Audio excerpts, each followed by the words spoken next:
buenas tardes a todas y a todos. Estamos en esta tarde aquí en Claxo para escuchar a Juan Valdés Paz, un reconocido politólogo cubano que nos va a plantear algunos elementos centrales de la situación cubana a partir de su perspectiva tan particular y tan rica. La verdad que nosotros ya tuvimos la suerte de escucharlo en la Universidad de Quilmes hace unos días y es un orgullo poder tenerlo hoy aquí en esta sede de Claxo. Otra de las actividades en conjunto que hacemos entre Claxo y la Universidad Nacional de Quilmes, que me toca a mí dirigir como rector en este momento, así que muy contento y muy orgulloso de coordinar esta mesa, y coordinar es solamente poder dar la palabra porque me acompañan, además de Juan Valdés Paz, dos reconocidos académicos como Carlos Vila y Gregorio de Serra, Jerónimo de Serra, que van a comentar la presentación que va a hacer nuestro invitado, así que también agradecemos la presencia de los comentaristas y de Jerónimo, que cruzó el charco para estar hoy aquí esta tarde, según me comentaba. Así que, sin más, y para aprovechar la tarde, le damos la palabra a Juan.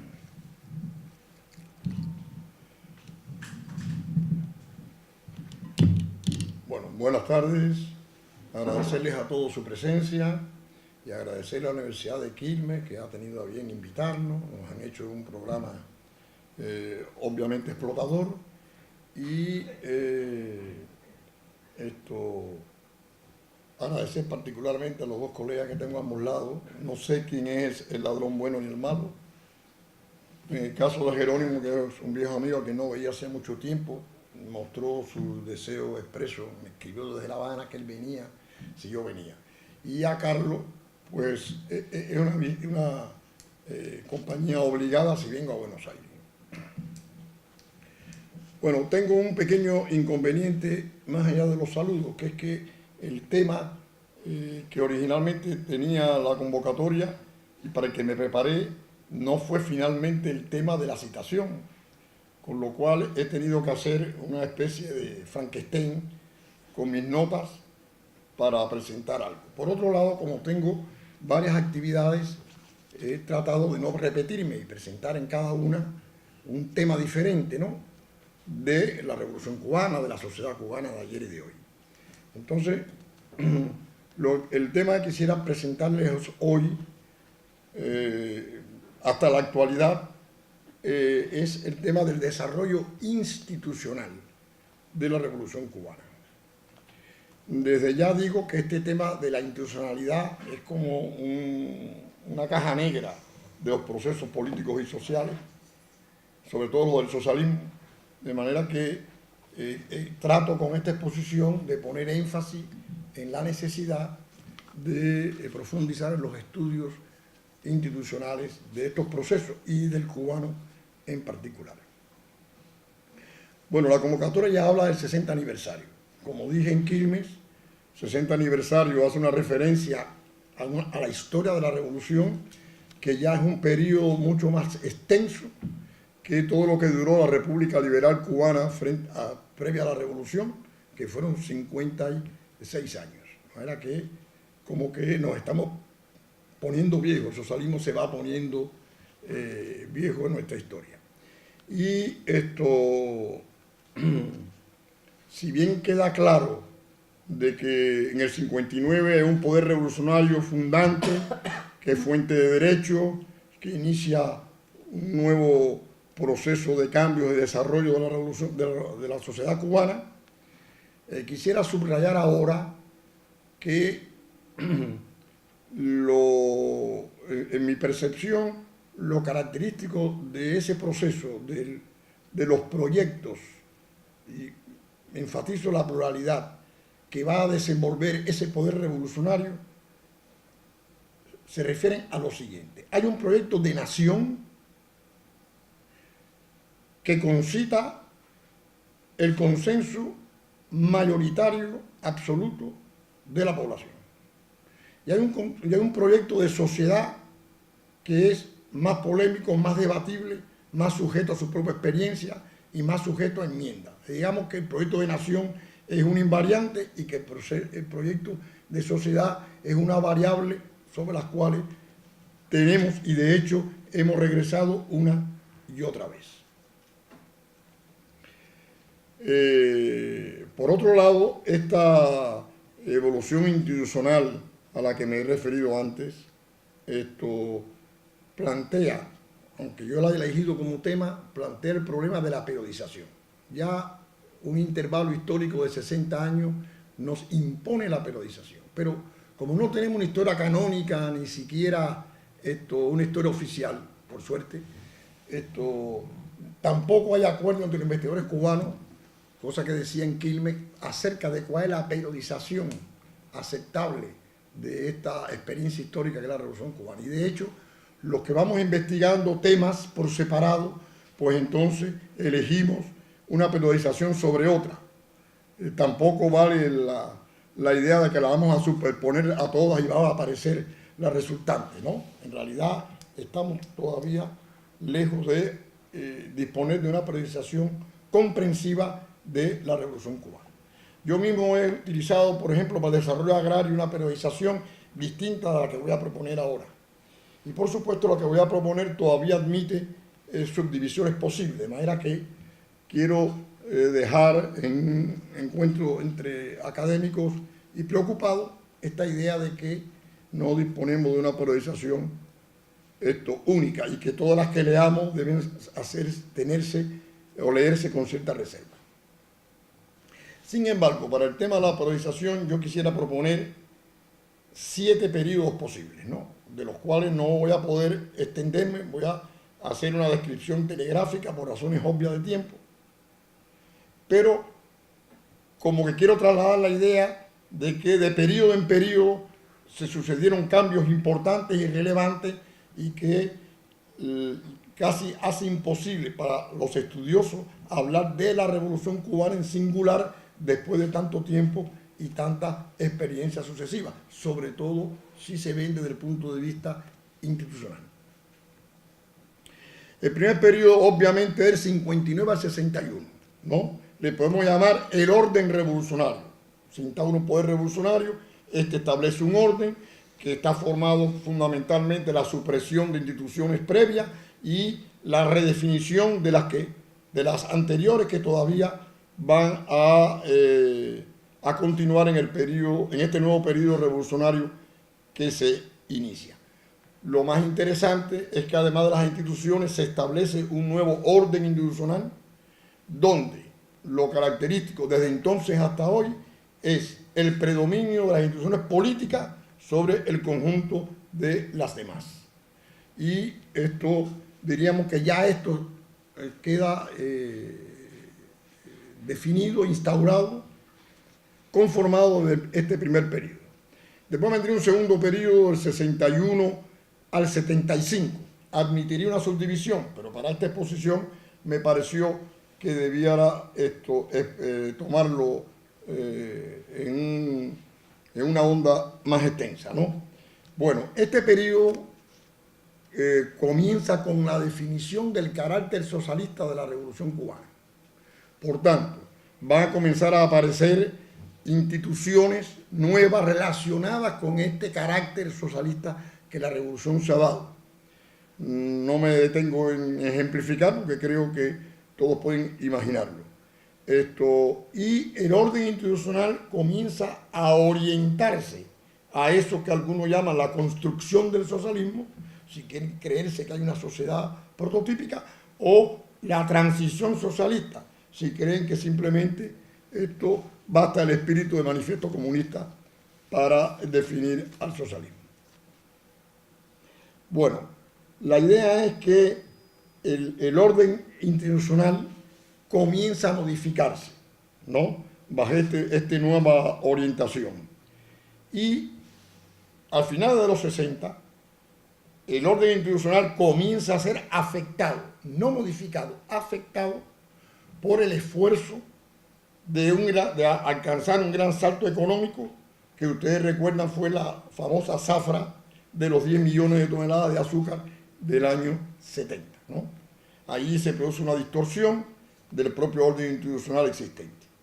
Y por supuesto, al producirse ese desenlace de ese gran salto, que al final no fue tan gran salto, como ya se sabe, esto se inició una nueva, un nuevo intento, una nueva dinámica de recuperación del orden institucional lesionado por ese gran esfuerzo, ¿no? Y entre el 71, que se inicia esa recuperación, y el 75, que yo suelo llamarle un interregno, van a comenzar a aparecer diseños y experimentos. La palabra experimento aquí es exacta, y experimentos de instituciones o formas institucionales que van a formar parte del periodo siguiente, ¿no? Y eso me lleva al periodo siguiente, 75-90, que le podemos poner de título, institucionalmente hablando, el modelo soviético. Aquí soviético no es la URSS solamente, es el modelo de socialismo real, dominante en Europa Oriental e inclusive en Asia en esa etapa. El primer acontecimiento relevante que desencadena esta nueva etapa de institucionalización es el primer congreso del Partido Comunista de Cuba. Y esto, de hecho, el Congreso declara al año siguiente el año de la institucionalización, de manera que lo del cambio institucional es un componente fuerte de la política que se va a desarrollar entonces. Y debo decir que el primer ladrillo de esa reconstrucción va a ser la promulgación de la primera constitución de la República de Cuba, que se autotitula de carácter socialista. Debía haber dicho antes que en los periodos anteriores estuvieron bajo el amparo de una ley constitucional promulgada en febrero del 59. ¿Por qué quiero decir esto? Porque todos los procesos institucionales del país han estado siempre amparados en un marco constitucional. Entonces, la ley fundamental, desde ahora esta nueva ley, esta nueva constitución socialista, por decirlo de alguna manera, del 76, que es la que estamos suplantando ahora con la nueva constitución que habrán ustedes escuchado, se acaba de promulgar. Bueno, este periodo se rediseña, surgen nuevas instituciones, se rediseña el orden institucional y el orden institucional modificado, reitero, bajo inspiración soviética, promueve una nueva versión del sistema político y del sistema local, por tanto. Es decir, lo nuevo, lo más importante de este periodo es su formulación de un nuevo modelo económico y el inicio de su implementación, pero sobre todo la dotación al sistema político que sale del estado de excepción que tenían en los periodos anteriores y se dota de órganos representativos, lo llamado asambleas del poder popular en Cuba, ¿no?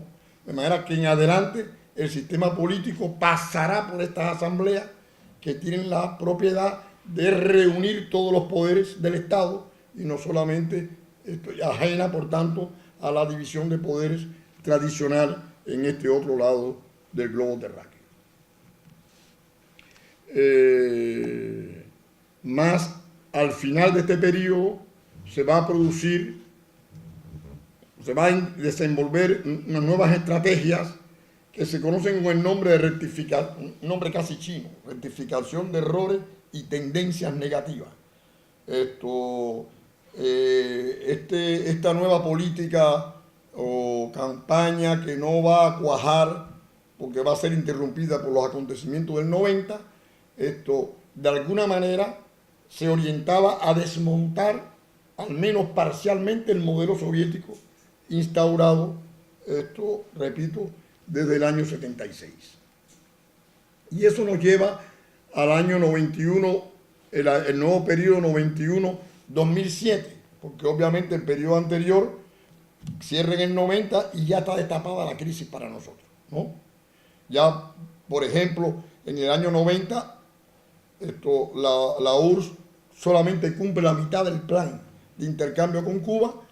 No se hace tanto de notar porque nos comenzamos a comer todas las reservas del país hasta que ya en el 91 estamos entrando en lo que se conocerá como el periodo especial. Este periodo especial tiene desde el punto de vista institucional dos componentes muy importantes que de alguna manera orientan al proceso. Uno es el cuarto Congreso del Partido Comunista de Cuba. ¿Por qué? Porque este cuarto Congreso vuelve a repetir algo que no se había hecho desde la discusión pública de la Constitución del 76, que es una consulta pública, sin agenda, abierta de qué pensaba la población, de la sociedad cubana, del socialismo, de los dirigentes, del partido, etc. De manera que el cuarto Congreso va acompañado de un debate público de lo que se llamó convocatoria al cuarto Congreso. Que el cuarto Congreso que se celebra en el 91 da cuenta de esa agenda pública, pero ya está en plena crisis y el Congreso dice, tomamos nota, pero estamos en crisis y no es posible darle respuesta totalmente a esa agenda, ¿no? Así comienza, digamos, el periodo. Y por supuesto, se va a producir un proceso de lenta reforma de las instituciones para adaptarla a las condiciones del periodo especial y sabiendo de que no se va a poder retornar atrás nunca más, es decir, a las condiciones anteriores, no que fueran buenas ni regulares, sino a las que existían.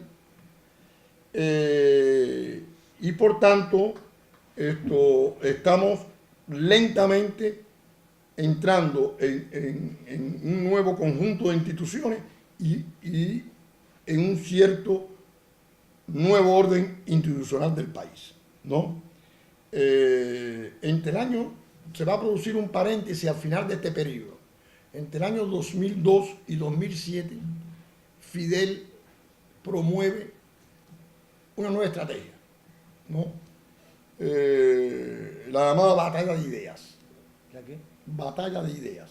No hay mucho tiempo para dilucidar eso y lamentablemente no hay muchas condiciones para hacer la crítica de eso. Allá y aquí, ¿no? Que de alguna manera vuelve a operar como un contrafuerte, un cortafuego de las tendencias que habían sido desatadas por el periodo, en los 90 por el llamado periodo especial, por las circunstancias del periodo especial. No se cierran todas las aperturas, no se disuelven las instituciones creadas, pero se introducen cambios y se acotan las aperturas. De manera que queda como un periodo inconcluso, es decir, debido a la intermediación de esta estrategia de batalla de ideas. Y entramos entonces en el último periodo, que llega hasta el 2018, 2008-2018, en el cual, ya como ustedes recuerdan, Raúl Castro es el que ha asumido la dirección del país, del partido y del Estado cubano, y bajo cuya tutela se desata un proceso reformista en el país. O sea, abiertamente el país va a las reformas y abre un escenario de reforma. Esto que estoy diciendo aquí, que he repetido la palabra reforma 5 veces, no se usa en Cuba. No, la reforma no se usa. Aparecen cosas extrañas como actualización del modelo y perfeccionamiento y otras nomenclaturas que a los científicos sociales nos las pone difícil. La idea esencial que quiero transmitir es que en este periodo se abre un escenario de reforma en el que estamos inmersos todavía. Esta, es decir, la política propuesta por Raúl Castro queda amparada por un 6º y 7º Congreso del Partido Comunista Cubano, y empiezan a aparecer programas y documentos que van explicando mediante conceptualizaciones y complejo de medidas a tomar o a desarrollar lo que sería esta reforma y el enmarcamiento de las mismas en el corto y mediano plazo. Bueno, obviamente el proceso de reforma está afecta en este periodo al ordenamiento institucional del periodo anterior, se crean nuevas instituciones y se refuerza el orden institucional existente, ¿no? Cuando cierra el año 2018, las reformas económicas están en curso con mucha más dilación en el tiempo de lo que se esperaba y las reformas políticas apenas comienzan. Las reformas económicas están todavía, repito, en transición y las reformas políticas van a aparecer de una manera instantánea en la reforma, en la nueva constitución que acabamos de aprobar y me voy a referir después a esto. Bien, de manera que de alguna manera la nueva constitución del país inicia un nuevo periodo de institucionalización que no nos permite todavía describirlo, salvo hacer referencia a qué cambios están implicados institucionales están implicados en esta nueva constitución. Pero antes quisiera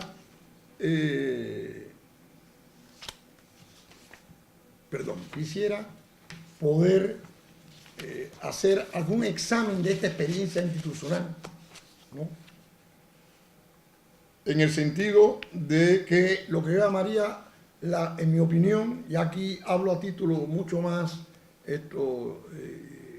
responsable, lo que yo llamaría las contradicciones que, en mi opinión, han atravesado todo el orden institucional a lo largo de todos estos periodos a los cuales me he referido brevemente. Y que de alguna manera son las deudas del orden institucional a saldar, ¿no? Bueno, voy a tratar de describir sucintamente algunas de estas contradicciones que he dicho que son transversales, pero que las voy a tratar de representar mediante un pareado de dos conceptos. Un concepto que de alguna manera es la meta propuesta del socialismo y el otro es el concepto que describe el socialismo real que hemos logrado alcanzar, ¿no? El primer pareado sería socialismo de Estado. Es decir, la promesa socialista es autogobierno y autogestión y de alguna manera lo que hemos logrado alcanzar es un socialismo de Estado, donde el Estado tiene un peso desmesurado, enorme, y se acompaña inevitablemente de una ideología muy presente en los cuadros de dirección de que las instituciones estatales son el socialismo. O viceversa, el socialismo se expresa en las instituciones estatales. De manera que ahí tenemos, obviamente, un primer problema, puesto que las relaciones de poder tienden a concentrarse en las instituciones políticas, exclusivamente, y en particular en las estatales. Este excesivo peso del Estado no debe dar lugar a que nos equivoquemos acerca de que el Estado es la fundamental institución que ha garantizado y garantiza la defensa de la nación y del orden revolucionario. Es decir, la crítica al Estado, a su excesiva presencia, no debe disminuir en ningún grado el papel que el Estado revolucionario juega al respecto de precisamente preservar el orden revolucionario y defender a la nación. Ahora que he dicho eso, paso a el segundo pareado, ¿no? Que voy a decir norma institucional, desviación, ¿no? Los que tenemos vocación sociológica sabemos que esto de la desviación es un lugar común a todas las normas, pero lo que vamos a discutir ahora es qué pasa con la norma institucional. Obviamente todas las instituciones nacen con una norma jurídica en el corazón, esto que define atribuciones, estructuras, funciones de la tal institución, ya sea esta jurídica, económica, política, comunicacional, ideológico-cultural, en fin, las clasificaciones que se estimen. El problema es que el funcionamiento real de estas instituciones muestran en algunos momentos graves desvío del funcionamiento real de las instituciones respecto a su norma institucional, ¿no? Por supuesto, como todos sabemos, los desvíos los producen los actores. Y por tanto ahí tenemos el problema de interrogarnos acerca de qué comportamiento de los actores han producido tales o más cuales desviaciones. Eso incluye, por supuesto, a toda la estructura dirigente del país, incluido el liderazgo, ¿no? O quizás, ante todo, el liderazgo. Bueno, lo que quería decir yo al respecto es que esta desviación de la norma institucional, repito, provocada fundamentalmente por los actores, han afectado por periodos de distintos grados la legitimidad y la eficiencia del orden institucional, ¿no? Puesto que las instituciones, si son desviadas, no están puestas a prueba. Más bien lo que está puesta a prueba es la que tiene en la cabeza el actor en cuestión. Y ahí tenemos, por tanto, un primer problema. El segundo que está implicado en esto de la desviación es que el orden institucional tiende a personificarse. Cada vez son menos instituciones y cada vez son más personas los que la representan. Y por último, a un incremento de la discrecionalidad de los actores. Es decir, cada vez los dirigentes y los actores son más creativos y deciden discrecionalmente frente a las situaciones, olvidándose de la norma institucional, inclusive a veces hasta olvidándose de las leyes. De manera que este fenómeno, esta patología política no ha dejado de estar presente y, en mi opinión, afectar esta evolución institucional. Después tenemos una que por suerte ya está puesta, digamos, en el candelero actual de la dirección del país, es el tema de la descentralización prometida por el socialismo y la centralización del socialismo real, ¿no? A veces la hipercentralización institucional del socialismo real. Bueno, en esta esfera,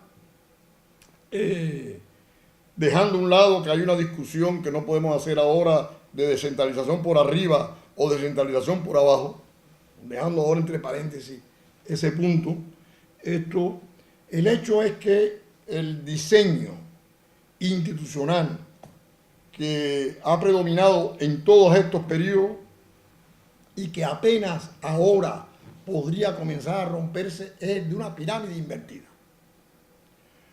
La mayor parte de los poderes y los recursos a nivel de nación. Una parte de ellos menor, sustancialmente menor, a los niveles provinciales. Y en las bases, muy poco poder y muy pocos recursos. De manera que uno de los esfuerzos que habría que hacer ahora es rediseñar. Bueno, estaríamos en el momento en el que hemos achicado un poco el nivel central, estamos yugulando el nivel intermedio provincial y estamos tratando de ensanchar la base, ¿no?, de esta figura con la que quiero explicar el problema. El balance de esto es una insuficiente descentralización. Sí, el discurso cubano siempre habla de descentralización, nunca esta acaba de plasmarse. Y yo creo que en esta centralización hay algunos rasgos del socialismo, digo yo del cubano, pero como que de pronto diría que de todos, que de todas las experiencias del socialismo histórico, que tienden a reforzar la centralización en contra de la descentralización. Uno es la centralización del poder político. Es decir, una vez que el país está dirigido por un partido de vanguardia, ahí se ha producido una centralización del poder político inevitable. Segundo, la planificación centralizada de la economía. Todos los actores económicos tributan finalmente a un centro planificador y eso refuerza el carácter centralizado. La baja incidencia del mercado, de las relaciones mercantiles en este juego, en esta interacción social y política.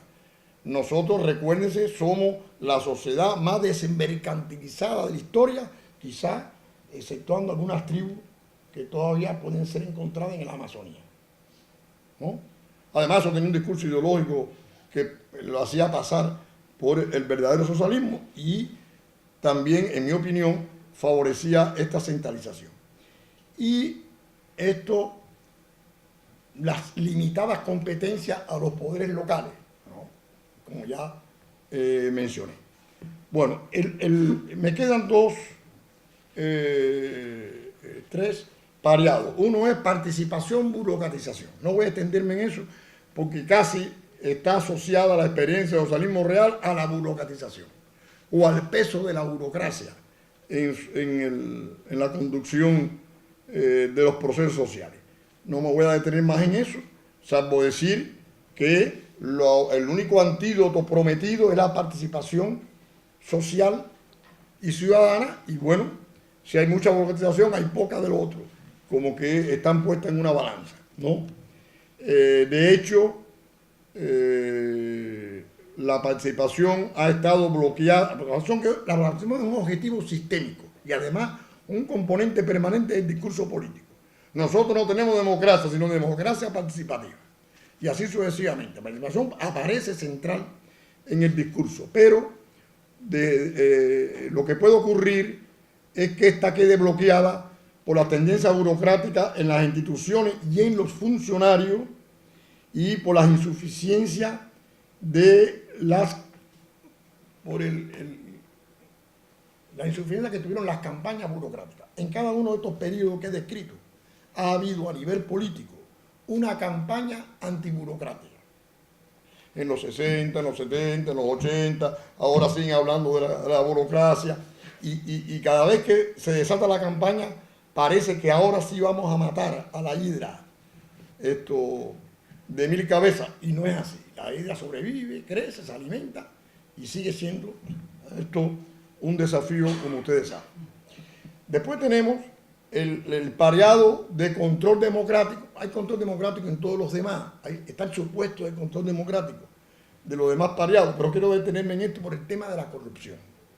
Porque un dato, no una especulación mía, un dato es que la corrupción ha ido incrementándose en las esferas, sobre todo de la economía y de la administración del Estado,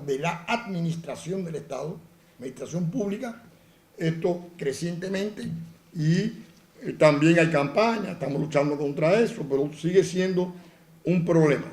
En mi percepción, parte de la ineficiencia de esas campañas tienen que ver porque termina siendo ineficientemente controles administrativos y exhortaciones morales sobre esta conducta o este potencial de conducta. Y aquí, por eso decía, la necesidad de elevar el control democrático basado en lo que voy a llamar, nunca fui muy maoísta, pero me gusta la expresión, línea de masa, en el sentido de que adscribo a esa línea de masa al menos 4 componentes: transparencia de la gestión, rendición de cuentas, participación ciudadana y exposición a la opinión pública. Exposición a la opinión pública, ¿no?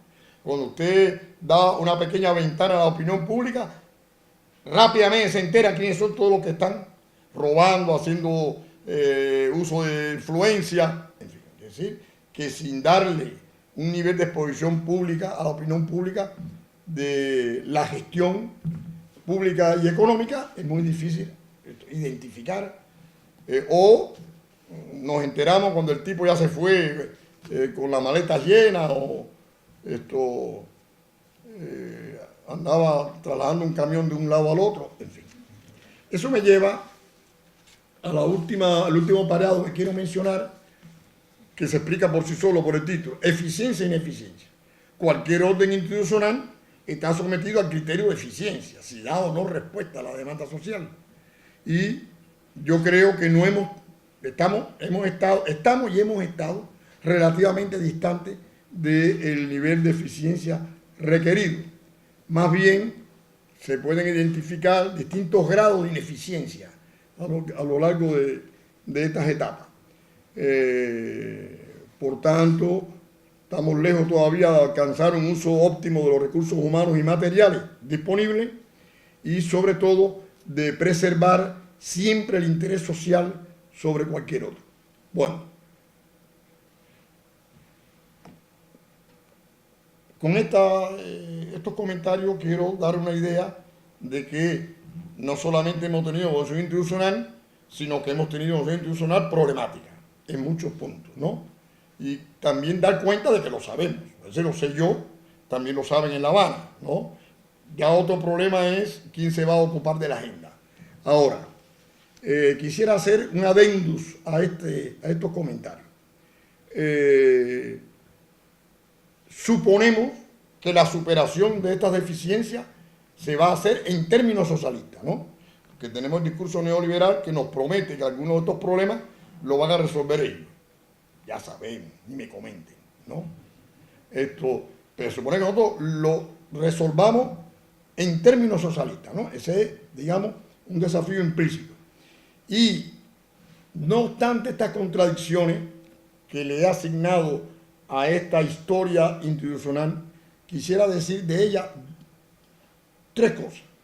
Primero, este orden institucional defectuoso e incompleto, y que a mí personalmente no me satisface del todo, ha sido capaz y suficiente para reproducir al poder revolucionario. Este es el primer dato que hay que tener en cuenta. No sea que tiremos el niño con el agua sucia, ¿no? Y dos, esta institucionalidad es la que ha sostenido el proyecto de nación hasta hoy y el proyecto de sociedad, con todas las deficiencias que se le quieran inventariar, hasta hoy, ¿no? Y seguramente, pienso yo, lo sostendrán en adelante. Es decir, que tenemos un orden institucional surgido de la revolución que no nos satisface del todo, por suerte, que no nos satisface, y a la vez le reconocemos que este orden es el que ha sustentado esta historia de 60 años de la revolución. Bueno, ¿por dónde nos encontramos? Yo decía que la Constitución que acaba de promulgarse inicia un nuevo periodo.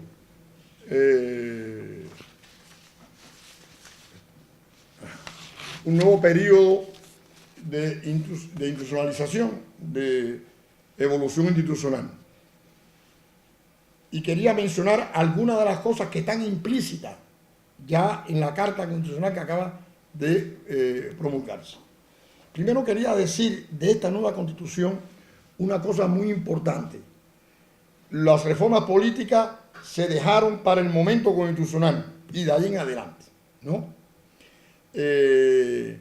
Pero me parece importante decir de los supuestos de esta nueva Constitución. Primero, que en el 2013 se comenzó a hablar de reforma constitucional y hemos terminado en una nueva Constitución. De manera que este es un ítem en el cual como que la propuesta reformista ha llegado a su mayor nivel, ¿no? Dato importante. Es decir, la dirección política decidió hacer una nueva Constitución, ¿no? en un escenario bastante inadecuado para hacer ya no nuevas, sino ni siquiera reformas. Pero bueno, en fin. Y los procedimientos que han dado lugar al debate del proyecto y finalmente a la nueva Carta Constitucional sometida a referéndum han sido probablemente el momento, creo yo, de mayor expresión democrática que hemos tenido en todo el periodo revolucionario. De manera que esta experiencia constitucional va acompañada en este momento muy importante de cara a las nuevas generaciones, digamos como que de un esfuerzo de democratización participativa muy importante. Lo otro es que esto, desde el primer momento, el proyecto constitucional fue definido, y ahora Raúl Castro lo ha ratificado en el discurso de promulgación, como que a diferencia de la Constitución anterior, la del 76, que daba cuenta de las conquistas de la Revolución, de los cambios que habían ocurrido, esta tiene una pretensión más programática, más de proyección hacia el futuro. Con lo cual, no solamente la Constitución, sino sobre todo las leyes complementarias y los cambios jurídicos implicados van a ser el verdadero contenido de la Constitución y el verdadero nuevo proceso de evolución institucional. De hecho, todo el discurso político que ha acompañado al proceso ha hecho énfasis en que esta carta es para ser implementada totalmente en todos sus resquicios, que tienen que elaborarse todas las leyes complementarias e implementarse, porque la anterior dejó 14 leyes complementarias pendientes en un intervalo de 25 años, de manera que es importante este énfasis. Y el último, el énfasis en las garantías constitucionales, en encontrar mecanismos, incluir mecanismos que sean más garantistas de esta Constitución que de las anteriores. Entonces, diría eso como prólogo. ¿Qué veo yo en la Constitución que me parece que va a tener una fuerte incidencia institucional? Voy a referirme a dos esferas nada más, la económica y la política. En la económica, porque se propone una nueva formulación de las formas de propiedad y de gestión admitida, que son taxativas, están enumeradas una a una. Y mirá, han agotado, digamos, el conjunto de las propiedades posibles. La combinación aceptada de planificación y mercado, es decir, el mercado elevado a categoría constitucional. También la inversión extranjera protegida por el derecho constitucional. El énfasis puesto en la empresa estatal, que aparecía ya al final de todos los modelos económicos, ahora la empresa estatal está definida por la Constitución, con su propia autonomía, derechos, etcétera. Muy importante, porque la empresa estatal es una cosa de la que venimos hablando en los últimos 60 años y nunca acabamos de ver qué cosa es una empresa estatal, ¿no? Muy mediada por otras intervenciones. Y esto resaltaría finalmente la aceptación constitucional de un sector no estatal de la economía. Campesinos, trabajadores por cuenta propia, pymes, en fin, la aceptación de que el modelo económico y también de transición socialista va a transitar con la presencia de un sector no estatal de la economía, ¿no? Ya se sabe que eso tiene enormes desafíos, pero eso es, digamos, lo que ahora tenemos. Y en la esfera política señalaría, se ratifica el carácter dirigente del Partido Comunista de Cuba, cito, dirigente superior de la sociedad y el Estado, así como estaba en la del 76 y vuelve a recogerse de igual manera. Se crea un consejo electoral, no comisiones electorales ad hoc, sino un consejo electoral, y al consejo electoral que se crea como institución y a la actual Contraloría de la República se adscriben directamente a la Asamblea Nacional. Es decir, dejan de estar subordinadas a los poderes ejecutivos del Consejo de Estado o del gobierno. De manera que ahí tenemos una jerarquización. ¿Repetí esto último? El Consejo Electoral que se crea y la Contraloría de la República, que ya existe, pasan a ser órganos subordinados directamente a la Asamblea Nacional. Recuerden que la Asamblea tiene todos los poderes, ¿no? Ahí tenemos un cambio muy importante para que estos dos órganos jueguen el papel que se les supone.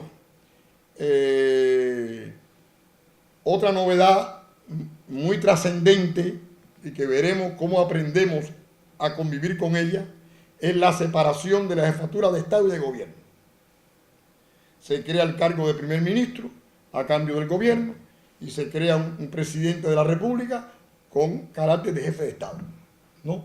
Hay una solución un poco mixta porque este presidente va a tener algunas atribuciones sobre la esfera de gobierno, de manera que es un modelo más cercano quizás al francés, sin ser igual, y de todas maneras, como siempre sucede, los cubanos pretendemos inventar un modelo diferente, de manera que en eso estamos.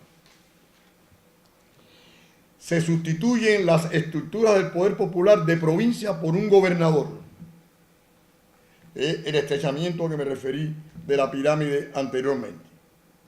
Que en el proyecto, muy importante, se proponía que lo designara la Asamblea Nacional y ahora se aprobó que lo designa un consejo provincial, constituido por los presidentes municipales. De manera que se ha dejado que sea la base quien elija a este gobernador. De manera que esto es uno de los, digamos, de los cambios que se incorporaron de la opinión pública, del debate, del resultado del debate.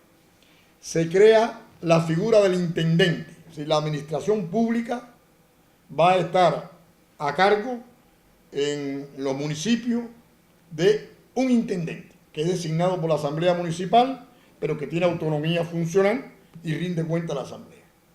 De alguna manera la administración pública queda vertebrada de municipio a la provincia, de la provincia a la nación, evitando que la administración pública no tenga autonomía porque está constantemente cortada, por un lado por la izquierda, por los poderes populares, y por la derecha por el partido. Muy importante, dos cosas más. Una es la limitación de mandato, que estaba atribuida a algunos cargos de nivel local, pero que no estaba establecido para la máxima dirección del país. En el caso anterior, como es ahora Díaz-Canel, jefe del Consejo de Estado y de Gobierno, sin límite de tiempo, sin ninguna limitación de mandato. Esto es una discusión, porque la discusión pública no siempre toda la población estuvo de acuerdo con limitar el mandato, curiosamente, siendo algo tan democrático. En segundo lugar, otros exigían más limitaciones de mandato, es decir, no solamente una limitación de los periodos en que se puede ejercer, sino que también, que está recogido, límite de edades por abajo y por arriba, pero el más fuerte de la opinión pública era poner la incompatibilidad de cargos. Y hasta ahí no hemos llegado todavía, ¿no? Es decir, que sea miembro de la Asamblea no pueda ocupar cargos en el gobierno, incluido el partido, en fin, allí ya saben, ¿no? Órganos dirigentes del partido, etc. De manera que digamos que esto queda para más adelante, pero no hemos, la dirección de Estado, la dirección de partido, Estado y gobierno en Cuba no tiene experiencia de existir con limitaciones de mandato. De manera que es una experiencia nueva, que vamos a ver cómo funciona, que se le puede hacer una lista de virtudes y se le puede hacer al lado una lista de inconvenientes que podría tener. Y por último, la expresión de esa descentralización que se persigue es la municipalización. Se viene hablando de municipalización. Raúl Castro habló de municipalización por primera vez en el 2006, casi asumiendo los cargos de jefe de Estado y de gobierno con la salida de Fidel. Pero nunca se ha acabado de plasmar qué cosa iba a ser la municipalización. De hecho, el país no tiene, es una de las deudas de la Constitución anterior, no tiene ni una ley municipal. Ustedes dirán, pero bueno, ¿cómo es eso? Bueno, pero es peor, porque hasta el año 59 Cuba era el país más municipalista de América Latina. De manera que pasamos de un municipalismo extremo, el poder ejecutivo en Cuba era el presidente y los alcaldes, a un modelo totalmente diferente, como ya expliqué. De manera que retomarse, un poco más abstracto, se dice planificación territorial, desarrollo territorial, y se habla del territorio, nunca se sabe de qué territorio están hablando, pero ahora se ha centrado que esa transferencia de competencia, esa descentralización, esa planificación territorial, todas las bondades que se han hablado, que no se han logrado plasmar en el tiempo, va a tener ahora como sujeto fundamental, constitucionalmente reconocido, y esperemos que una de las primeras leyes que se promulguen sea la ley municipal, va a ser, digamos, en la nueva etapa, creo yo, la institución o una de las 3 o 4 instituciones fundamentales del país, los municipios, ¿no? De manera que lo dejo ahí señalado. Quisiera decir algo, ya sé que estoy pasado de tiempo, sobre qué desafíos actuales enfrenta estas aspiraciones a avanzar más en una mejor institucionalización, en que la nueva carta se pueda aplicar de una manera exitosa, etc. Voy a resumirlo en unos cuantos puntos. Primero, lo que todos saben, la hostilidad de Estados Unidos que crece.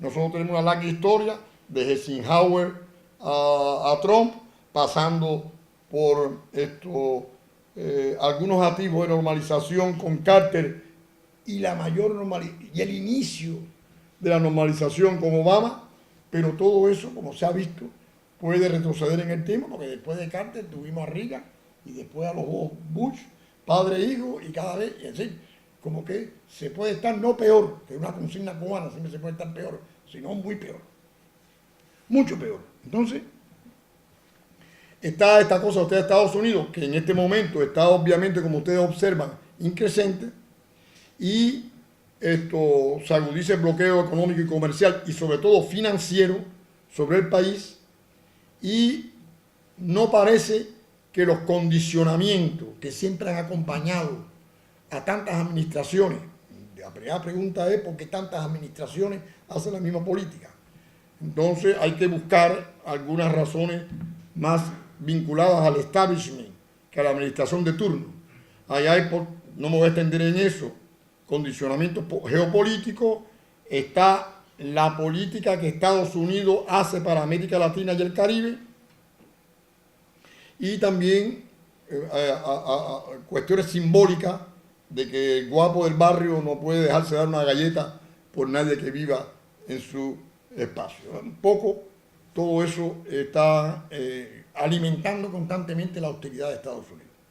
Después tenemos el caso más concreto ya, más inmediato, de la evolución de la región latinoamericana, no tengo que comentar de qué se trata, y caribeña, pero sobre todo latinoamericana, y la situación particular que se desencadena con el conflicto venezolano y eventualmente los otros que están anunciados.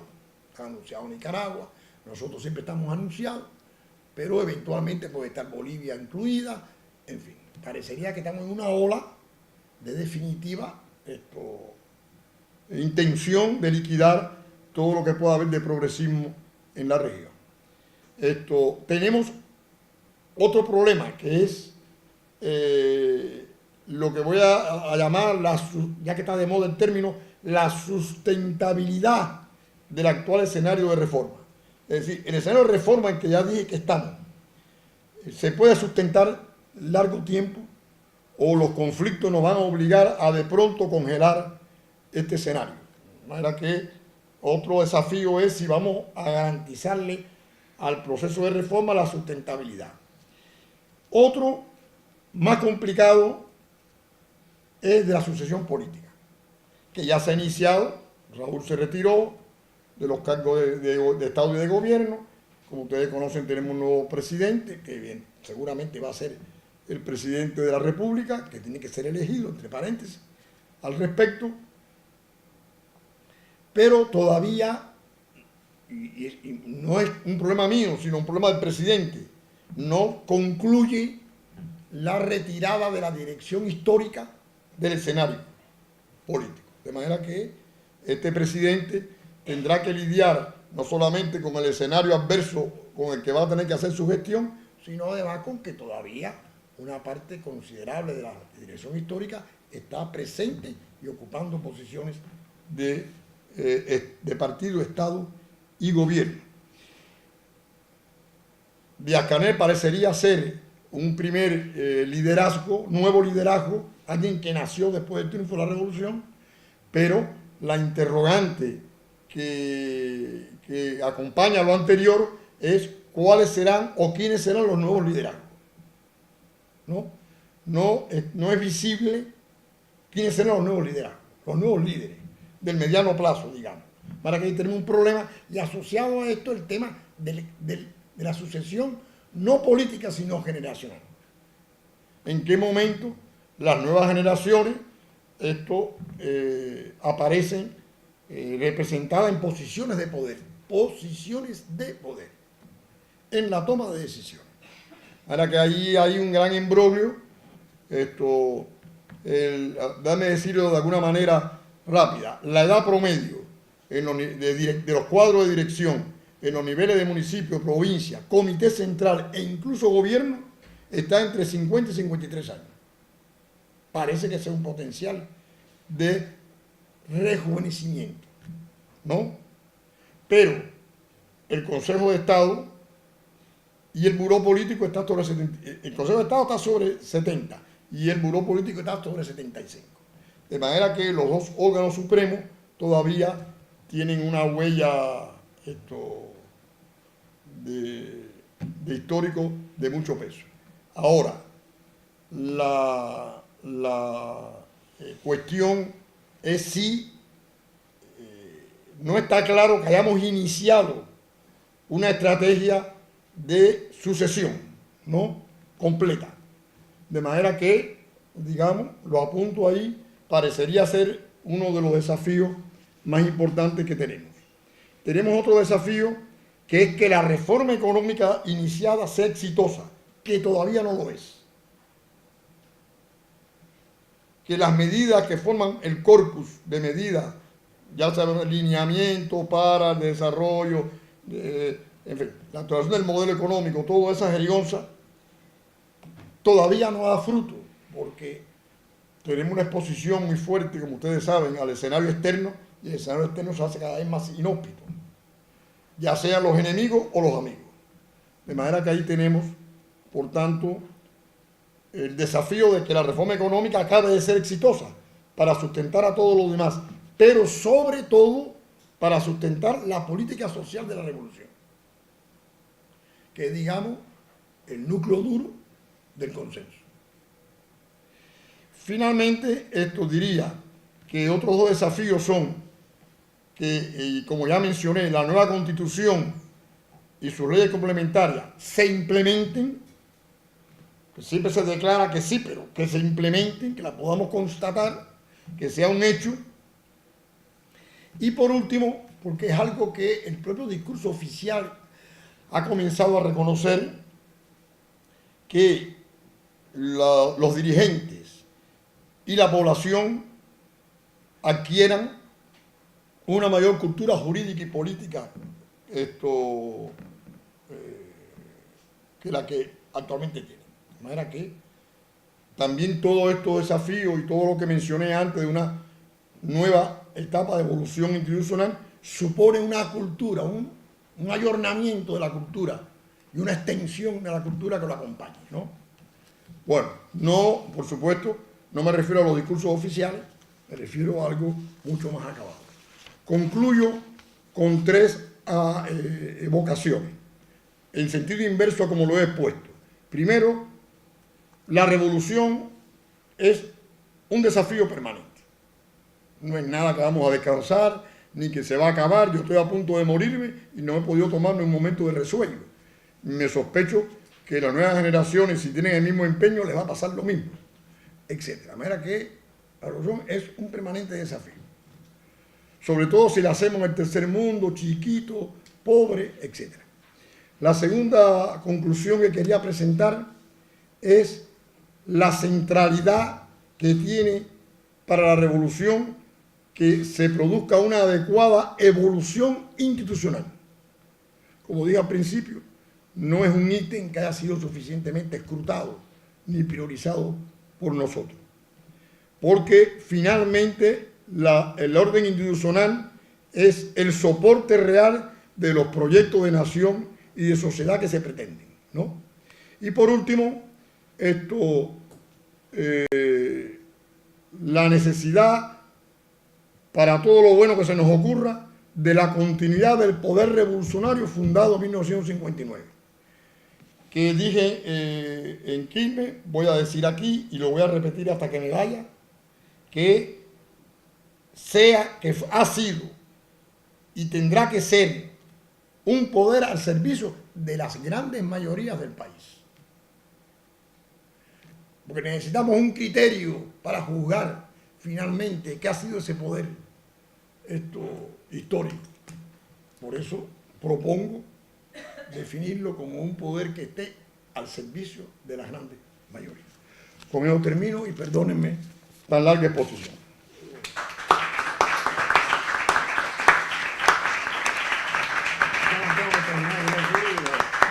Gracias, yo soy Vila, pero con S al final. Tengo mucho cariño por esa S. Yo soy Vilas. Teníamos un amigo que fue Agustín Cueva, y a él le decían Cuevas. La S que le sacaban a mí, se la daban a él. Estamos los dos enojados. Bueno, yo le decía ahora en broma a Juan, una parte importante de lo que Juan ha dicho aquí, lo ha dicho también por escrito, en un libro que salió hace 1 año o 2 años en Cuba, donde trata con el mismo criterio con que expuso parte de estos problemas. Yo voy a partir en este comentario, que es tanto básicamente producto de la exposición, pero también del afecto que tengo por el expositor, un afecto que ya tiene un montón de años. De esa frase con la cual vos terminaste, digamos, la primera parte de la exposición, diciendo que con sus más y sus menos, este ordenamiento institucional es el que permitió mantener la integridad de la nación cubana. Y como uno siempre es un poco ombligocéntrico, sobre todo nosotros que estamos en la última estación del tren, uno no puede menos que darse cuenta de las dificultades que hay de generalizar esta expresión para unos cuantos de los procesos de cambio progre que hubo en la década pasada, en los últimos 12 o 15 años en América del Sur. Con mucho más prurito institucional, con mucha mayor cultura jurídico, se vinieron abajo como castillo de naipes.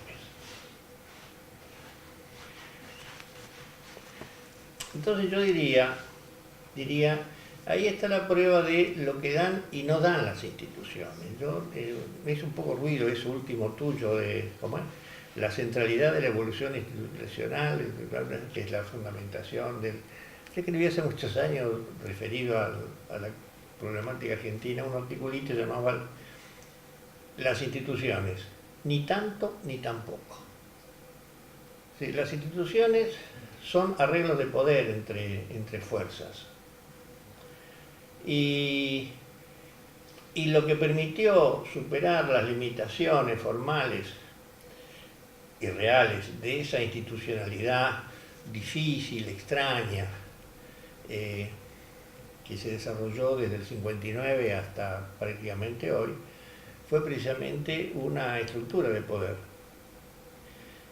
férreamente aceptada, firmemente aceptada por la enorme mayoría del pueblo cubano, donde sin duda esto que Juan resume como las políticas sociales tuvo un papel fundamental y que desde aquí muchas veces lo veíamos como un exceso de igualitarismo.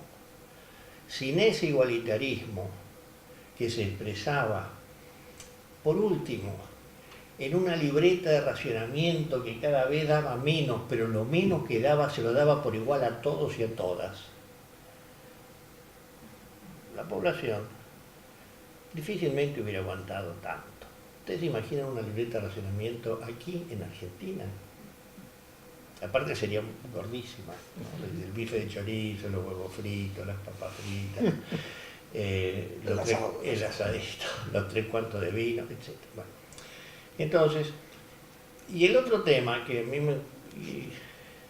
que Juan lo pespunteó, lo hilvanó, pero quizás habría que integrarlo mejor, es la dimensión internacional en la cual estuvo forzada a desenvolverse la Revolución Cubana.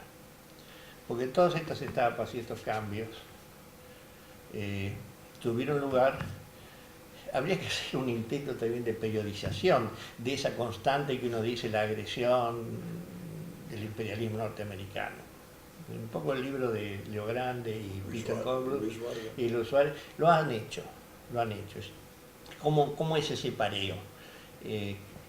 Y en esas situaciones yo diría que la centralidad o la centralización no es tanto producto de los delirios de omnipotencia de algunos dirigentes, sino de la propia, como decía Maquiavelo, de la realidad de las cosas. ¿Qué quiere decir esto? En primer lugar, el poder político siempre tiende a la centralidad, a la centralización. En el socialismo, en el capitalismo, en la socialdemocracia, en el populismo, en la democracia liberal, siempre el poder político tiende a la centralización. Por eso es tan delicado y es un bicho tan difícil de manejar el poder político. En la cotidiana eso se expresa como burocratización, porque centralizás por arriba y el que está en el segundo escalón también quiere centralizar su cachito. Y el que está en el tercero también quiere, y al final todos son emperadores de su propia mini gestión. Como decía un colega nuestro guatemalteco, refiriéndose a México, pero eso vale para toda América Latina, Carlos, aquí en México, el que es jefe, aunque sea jefe de computadora, jefe de impresora, y es cierto, el que es jefe es jefe. Y muchas veces el contexto internacional avala ese discurso hipócrita del burócrata, porque todo lo que el burócrata lo hace para defensa de la sociedad. Pero entonces me parece muy bien esta discriminación que hace Juan. Ojo, las críticas a la institucionalidad, las críticas al desempeño de gestión político-administrativo del Estado no pueden hacernos obviar que es ese Estado el que permitió sostener la hipótesis y la realidad de una nación cubana independiente y relativamente autónoma, que en determinada coyuntura debió adoptar el socialismo soviético y en otra coyuntura le permitió desembarazarse de él. Lo que desde los modelos abstractos de la institucionalidad pueden parecer heterodoxias, desprolijidades, tenemos que preguntarnos qué tanto no son acaso el producto de la realidad en que esas instituciones se van generando como parte de la práctica cotidiana, material y cultural, real y simbólica de la población. Estaba leyendo el otro día un trabajo de una economista china, se llama ¿Cómo China salió de la pobreza? Y en algún momento ella dice, bueno, entonces, ¿qué es lo característico del socialismo chino? Es un socialismo desprolijo, es un socialismo raro, pero que funciona. Entonces, lo que nosotros podemos percibir, y los observadores involucrados en el proceso cubano, es realmente una heterodoxia institucional, para decirlo elegantemente, es también producto de esa realidad. Y en política, lo que define finalmente el éxito o el fracaso de un proceso son los resultados que se cosechan. Y yo creo que estos ejercicios de creación institucional que la Revolución Cubana está llevando a cabo en los últimos tiempos, que se formalizan en una nueva constitución. Y un tema interesante sería para la teoría constitucional indagarnos cuáles son los cambios sustantivos que han definido que sea ahora y no hace 10 años o 5 o dentro de 4 que han permitido generar una nueva constitución. Porque una nueva constitución siempre expresa una nueva correlación de fuerzas. La Constitución del 94 en la Argentina tuvo como hecho político constituyente el Pacto de Olivos. Y la del 53-60 tuvieron como acto constituyente la batalla de Caseros y la matancina que le siguió, y después la batalla de Pavón y la matancina que también le siguió. Y eso definió las relaciones de poder.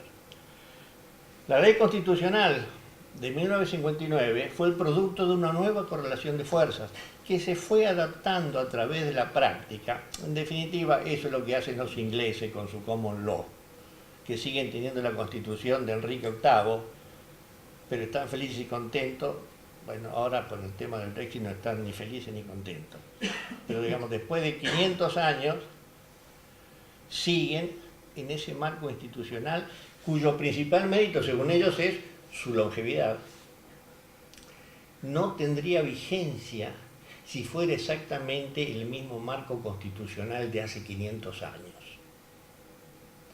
Entonces, yo diría, un logro no menor de la Revolución del 59 fue haber producido un marco constitucional que permitió adaptarse a la sociedad y al poder político a escenarios que posiblemente fueron intuidos en el 59, pero que no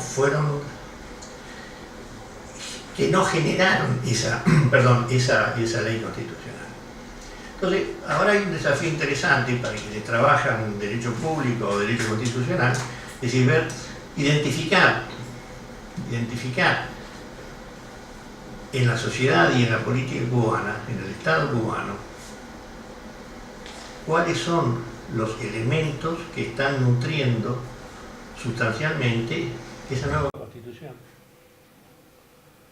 que es, a diferencia de la del 75, no un reflejo de una sociedad, porque el 75 fue eso, el reflejo, ese inventario que se hizo de los grandes logros constitucionales. Miren, no, esta es una constitución programática, es una propuesta, es la expresión de un deber ser que el propio pueblo cubano le ofrece a sí y a las generaciones futuras respecto de lo que le gustaría que fuera la sociedad cubana. Gracias.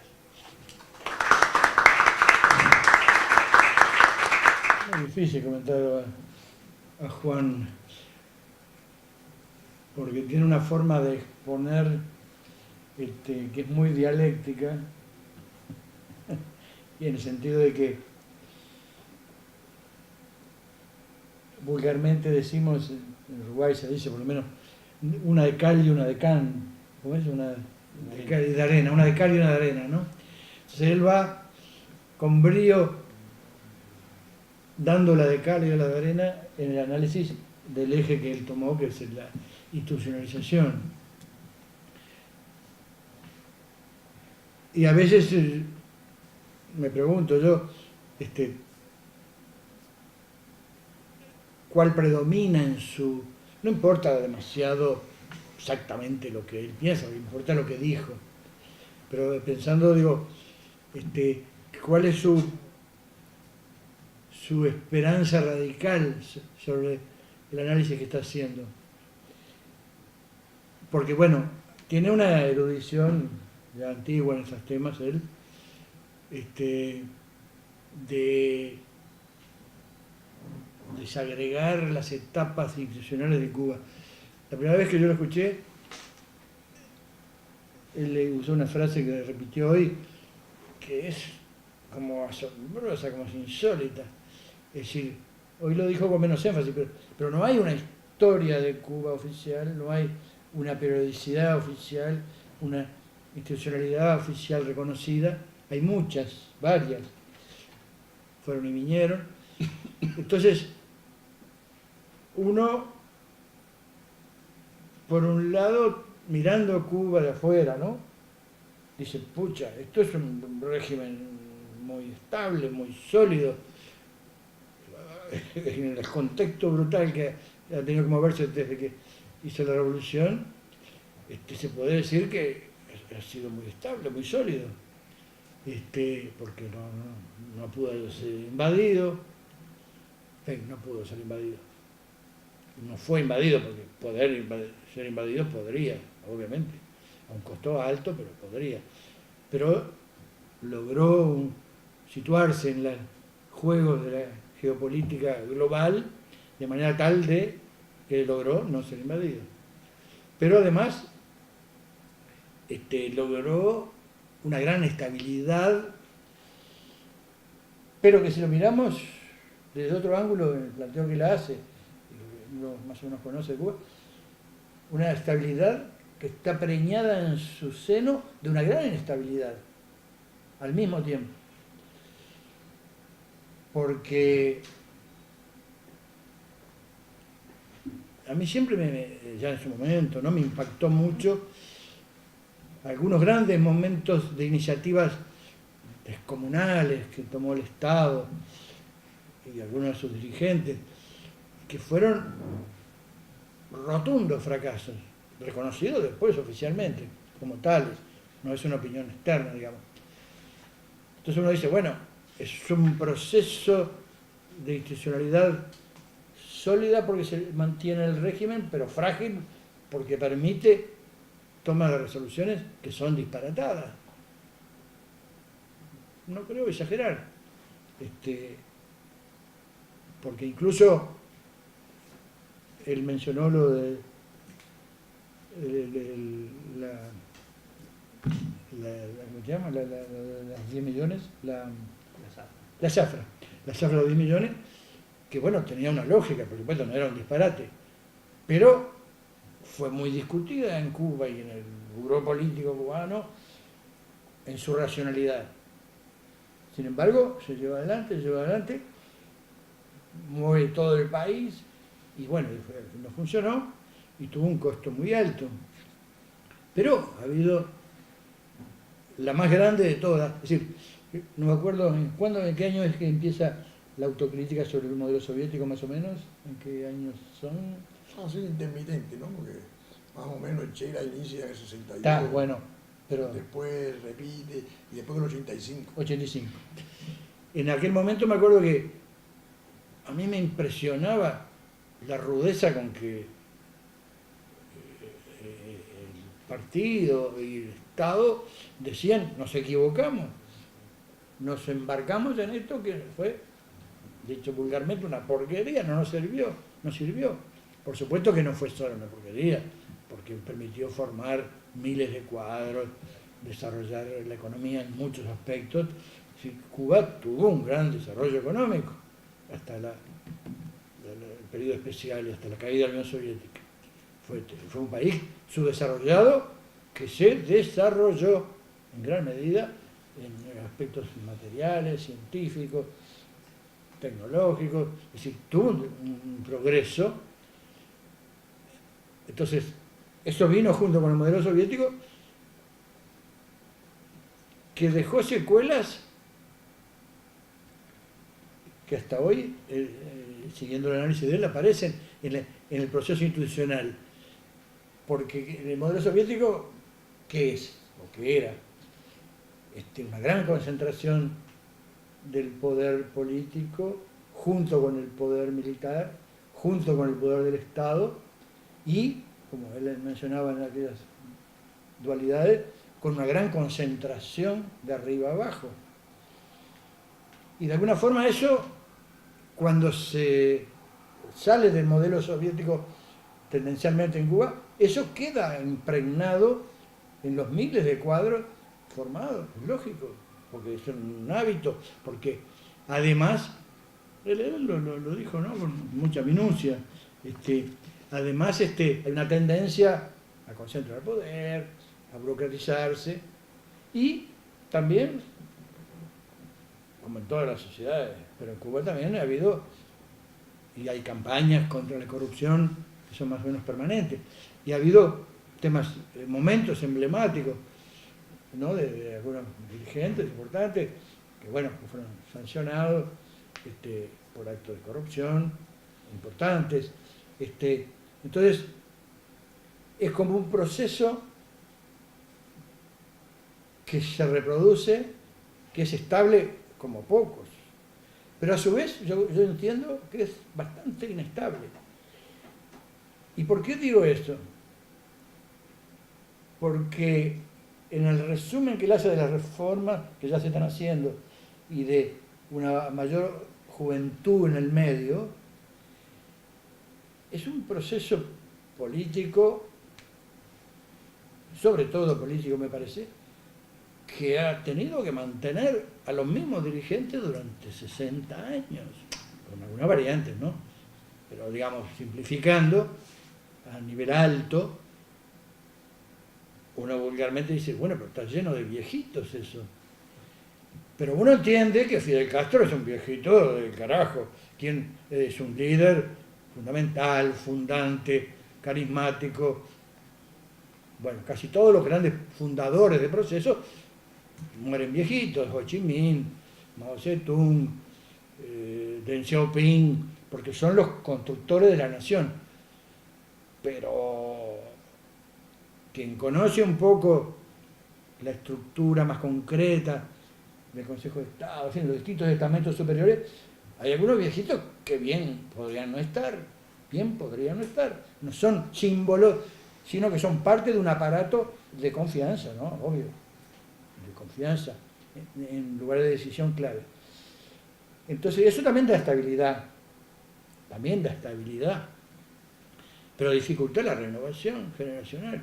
Me acuerdo el periodo de Robertico, que era un dirigente joven que salía del riñón de Fidel, digo, en el sentido de que era el presidente de la juventud.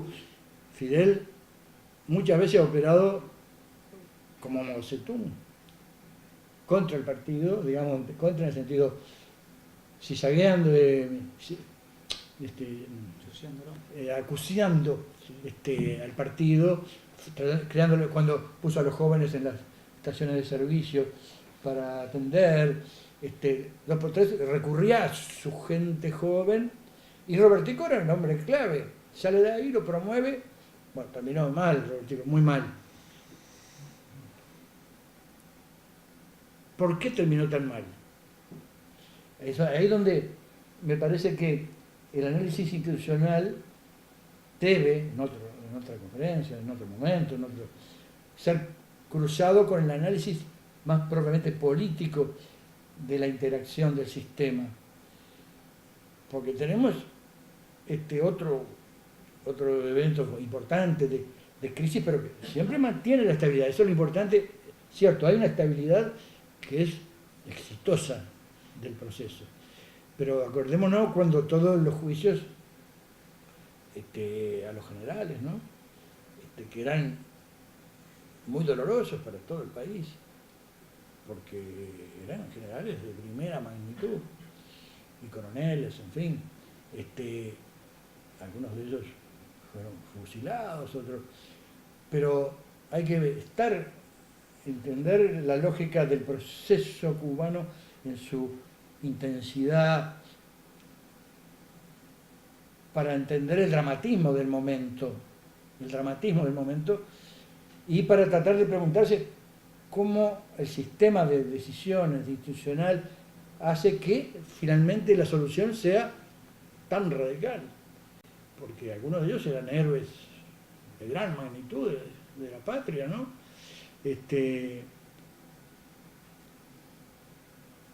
Doy estos ejemplos para mostrar lo que quiero decir, que es un proceso de estabilidad que no logra institucionalizarse prácticamente nunca. Y por lo tanto tiende a favorecer lo que él mismo menciona varias veces, este proceso de concentración de poder burocrático en algunas manos. A veces uno piensa lo burocrático arriba, pero el problema es más en el medio, más en la zona de gestión de la educación, del trabajo, de la producción, de la administración, de la limpieza de las calles. Digo, la burocratización, bueno, que es un problema constante en Cuba, pero públicamente constante. Digo, no, es algo que se discute, que se toman medidas. Entonces,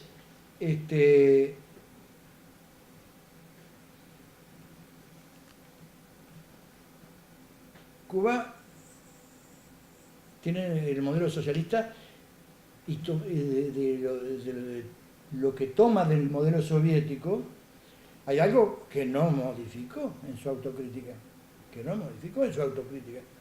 y es la idea de que el partido, bueno, ahora habiendo reformas, ¿no?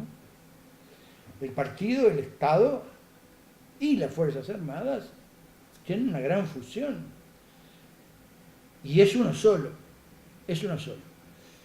Entonces, ¿cuál es para mí la complejidad, la incógnita del proceso cubano mirado en perspectiva latinoamericana actual, ¿no? Es un proceso socialista, pero que no ha podido salir del modelo soviético de gestión socialista, que es que no puede haber espacios de organización social y política de sectores de la sociedad que interactúen públicamente en el marco de la revolución con pluralismo.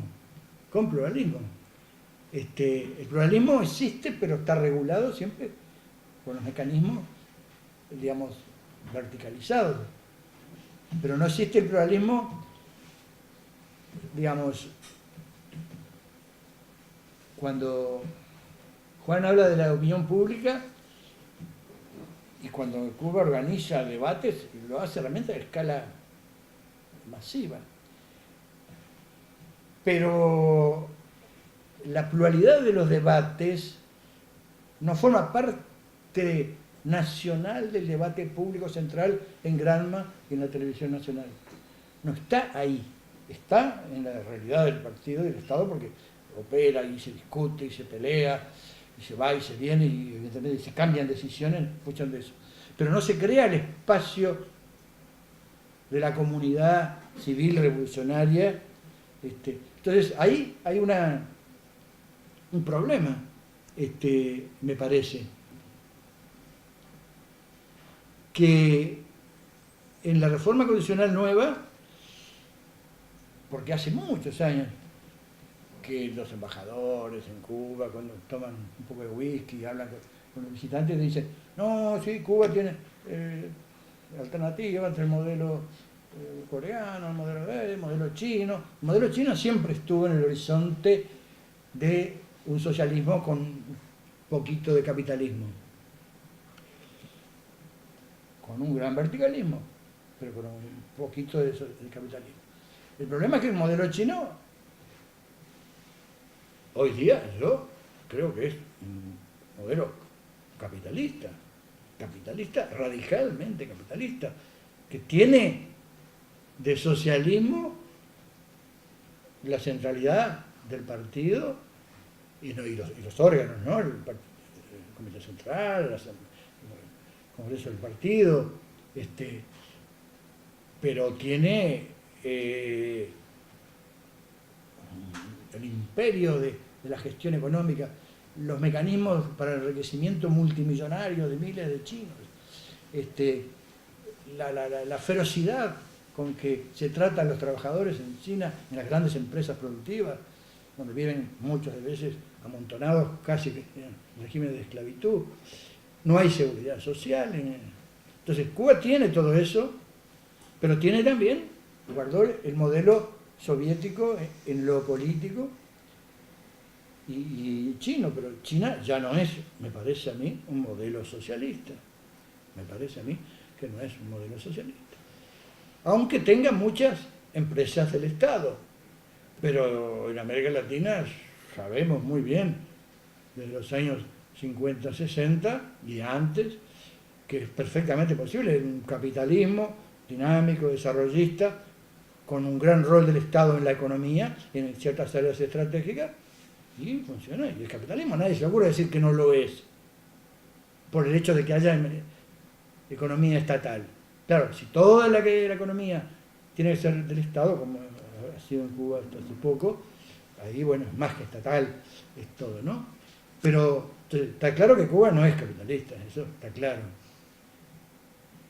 Una parte de estas reformas creo que ha sido enlentecida en los últimos 10, 15 años por el temor a que se crearan focos capitalistas en la sociedad, tanto en el manejo de la moneda y la triple moneda, del cambio, como en los emprendimientos individuales, estos que ahora se constitucionalizan, ¿no? Pero siempre se temió de que fuera creando capacidad de acumulación y de capitalismo emergente. Entonces, hay como un gran misterio en el proceso cubano para mí, y es que uno mira esa historia institucional y dice, esto es un relajo. 1, 2, 3, 4, 5, 6, 7, 8 etapas bastante diferentes unas de otras, fuertemente diferentes, pero que mantienen la continuidad de la conducción central. Porque es un proceso político donde no sanciona los errores políticos, salvo algunos, ¿no? Algunos, pero más que los sanciona por el lado del delito, más que de la política. No sanciona, porque el núcleo principal es el mismo, el que va haciendo las distintas etapas, ¿no? Sin terminar de institucionalizarla.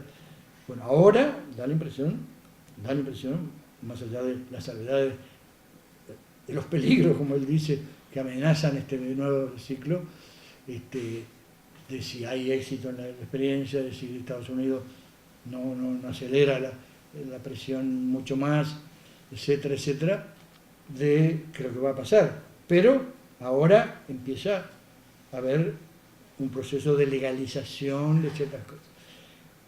Pero nada de esto toca la organización política.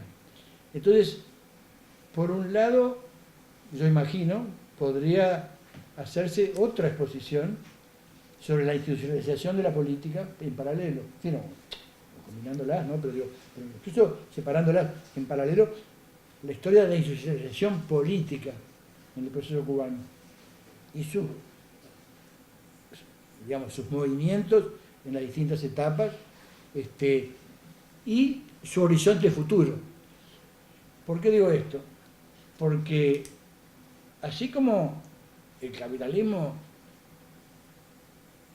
tiene 1000 cabezas políticas, ¿qué quiero decir esto? Que sabemos que se ha desarrollado bajo formas de imperio, dictadura militar, fascismo, populismos de derecha, democracias parlamentarias, democracias presidencialistas.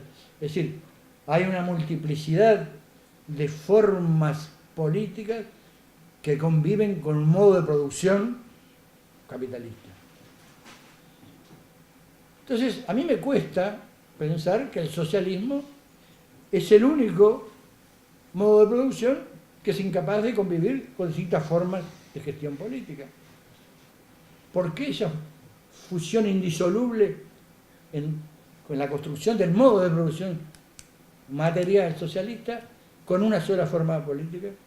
Entonces hay algo ahí que rechina, que no está teorizado en Cuba, ni en general no está muy teorizado en el socialismo soviético tampoco, era una práctica, era un hecho, ¿no? Pero plantea problemas conceptual, sobre todo cuando eso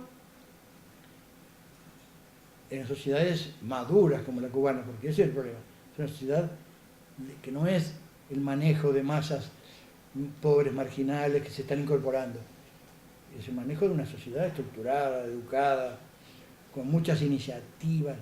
Entonces ahí hay un problema que me parece que merece ser reflexionado y pensado en otro momento, lógicamente, ¿no? Entonces, Muchas gracias.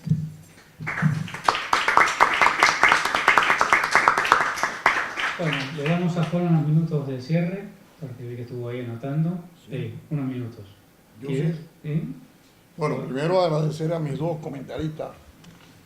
He tomado nota de todo lo que han dicho y seguramente va a mejorar mi apreciación del fenómeno. Me gustaría simplemente centrarme en un punto que fue evocado de manera distinta por Carlos y ahora por Jerónimo, que es el papel que juegan los factores externos, porque es decir, si todo lo que vamos a examinar se va a quedar en capitalismo o socialismo y no hablamos de centro, de imperialismo, de tercer mundo, de pobreza, de estrategias de dominación en curso, si no completamos un poco más el cuadro real en el cual todos estos procesos vale para no solamente para el nuestro, sino para otros, vale para el de Venezuela ahora, en fin, si no configuramos todo lo que está concurriendo en el escenario, a mí me parece que nos quedamos demasiado distantes del diagnóstico. Dicho eso, efectivamente el factor externo ha jugado y juega. Incluso Estados Unidos no es una cosa distante para nosotros, no es que está distante y que nunca ha invadido y que a lo mejor no nos nota, no. Llega Jorge Domínguez a La Habana y nos dice: acabo de estar en un juego de guerra del Pentágono donde a Cuba la bombardeaban por un evento en Europa Central. Es decir, nosotros vivimos un escenario de contingencia de tal magnitud que podría ocurrir que perdiéramos, pero nosotros nada más que podemos perder una sola vez. Si la revolución cubana se pierde, si el poder revolucionario se pierde, no hay segunda oportunidad sobre la tierra, como diría nuestro gran escritor. Es decir, que nosotros se configura gran parte de este ordenamiento institucional, sobre el cual yo tengo muchas opiniones, algunas coincidentes con Jerónimo y con Carlos. Pero admito que hay desafíos que imponen una democracia insuficiente, un desarrollo democrático limitado, restricciones democráticas, un partido único, etc. Porque en esas circunstancias que a mí no me gustan tanto tampoco, es donde la revolución ha sobrevivido. Ahora, quiero decir el último criterio. Hay un criterio que hay que poner aquí sobre la mesa, que es este criterio de la diversidad y de la unidad. Es un tema que venimos discutiendo todo desde hace siglos y no acaba de ser resuelto. En el caso concreto de Cuba, la historia de Cuba, para no referirme a la historia de nadie más, mientras la clase política estuvo dividida y mientras la población estuvo repartida en grupos, partidos políticos, etc., digamos, el modelo liberal del cual vivimos medio siglo, nunca pudimos completar la independencia nacional. Es decir, necesitamos la unidad de la clase política, ya se sabe con algunos subterfugios, y de la población, ya se sabe con algunos subterfugios también, porque ni en el fútbol nos ponemos de acuerdo, los cubanos tampoco están de acuerdo sobre la pelota. Es decir, hay millones de esferas de desacuerdo, pero había que lograr una esfera en la cual el acuerdo permitiera resistir al enemigo. Ahora, quiero terminar diciendo, fíjense que yo hablé de dos proyectos sostenidos por el mismo poder revolucionario. Un proyecto de nación que por suerte hemos aparentemente completado, pero que nunca está asegurado. Acabamos de cumplir los 50 años en esta guerra de independencia. Parece que ya somos independientes y soberanos y autodeterminados, pero nadie sabe cuánto es posible sostenerlo. Ese es un tema. Por eso me decía, y el modelo de sociedad, que fue socialista, prosoviético, no sé qué, autóctono cuando el Che, prosoviético después, ahora no se sabe ni por dónde estamos. No podemos ser chinos, por razones obvias, ni vietnamitas, por razones obvias. Pero somos alguna cosa extraña, ya somos también pero el kit de la cuestión es que el proyecto de sociedad, con más o menos acierto, tiene que garantizar el proyecto de nación. El proyecto de nación es el que tiene el 95% del consenso del país. Y ese es, por tanto, el factor unitario fundamental, que puede ser manipulado, no es que no pueda ser manipulado también, pero es el consenso fundamental. Si no tenemos Estado-Nación, independiente y soberano, no tenemos nada. Nada, porque no teníamos nada. O por lo menos la gran mayoría no tenían nada. Y mucho menos futuro. Entonces, como que a mí me parece que tenemos que replantearnos esto. Nosotros vamos, nos dividimos la guerra de independencia, no la alcanzamos. Nos volvimos a dividir en la república, no la alcanzamos. Bueno, vino, no sé si el encanto, el dulce encanto de Fidel Castro, de la revolución y de los bambudos, o la capacidad que tuvieron de movilizar a la población cubana, a su grande mayoría, y lo logramos. Entonces, como que ese es, digamos, un punto que se vuelve conservador, que hace que la institucionalidad tienda a ser conservadora, pero es un problema real. No es que la unidad sea un lujo que nos queremos dar, sino que sin unidad no hay nada del otro, ni siquiera de esos logros. Y todo es reversible.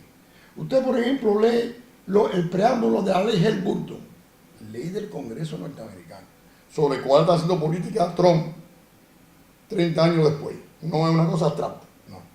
Entonces, usted ve cuáles son las condiciones que están suscritas en esa ley para que se suspenda la ley algún día.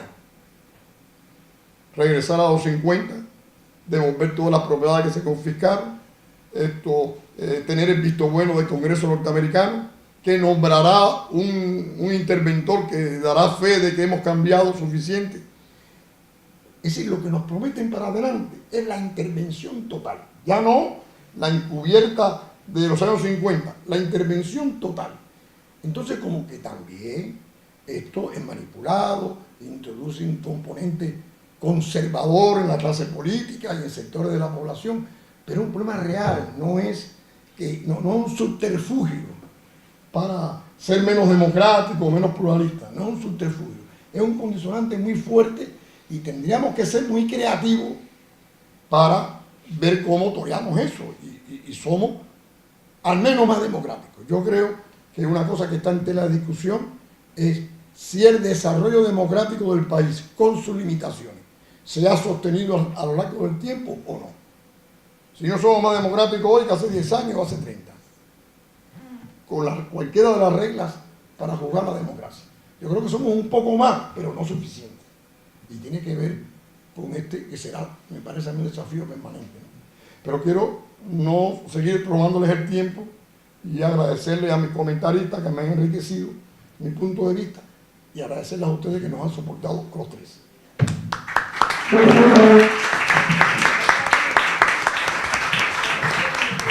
Bueno, para terminar, quiero agradecer a los participantes, a los que han venido a escuchar y no puedo dejar de aprovechar el último cierre de Juan sobre el tema de la cuestión nacional y de la independencia en un país en donde la política económica se diseña en Nueva York por una señora francesa y otros extranjeros, que son los que definen qué se puede y qué no se puede hacer.